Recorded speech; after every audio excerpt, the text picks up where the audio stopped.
कहीं आप ये सोचें कि हम पुलवामा पर सवाल करना भूल गए हैं।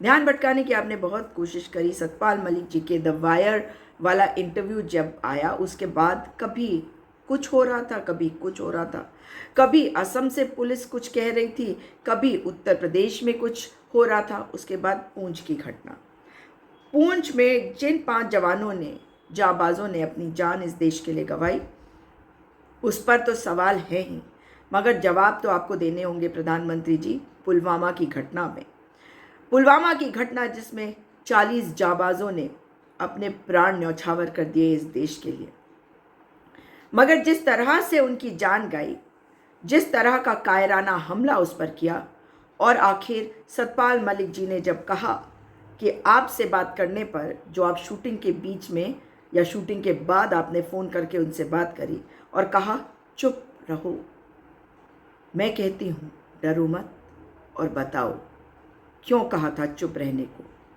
मैं कहती हूँ कि आपको बताना होगा कि क्यों कहा था आपने ये कोई और चीज़ है। ये कौन सी चीज़ है? जो सवाल उन्होंने उठाए, 300 केजी RDX लेकर एक गाड़ी 8-10 दिन तक जम्मू कश्मीर में घूमती रही, 7-7 इनपुट थे इंटेलिजेंस के, फिर भी कोई कार्रवाई नहीं करी गई और उस गाड़ी को रोकने की कोशिश तक नहीं करी गई। इसका जवाब तो देना ही पड़ेगा, हिसाब तो चुकाना ही पड़ेगा, क्योंकि ये भारत माता की सपूत है जिन पर कायराना हमला हुआ और सतपाल मलिक जी के इंटरव्यू के बाद कुछ और ही बू आ रही है। आपको भ्रष्टाचार से दिक्कत नहीं, ना सही, मगर वीर सपूत, वीर जाबाज, उनकी जानें क्यों गई वो आपको बताना पड़ेगा। देवेंद्र को क्यों बचाया? अब तक पुलवामा पर कोई रिपोर्ट क्यों नहीं साझा करी गई देश के साथ?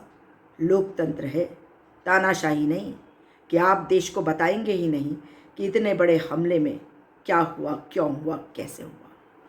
जवाब दे सरकार, जवाब दे प्रधानमंत्री नरेंद्र मोदी जी।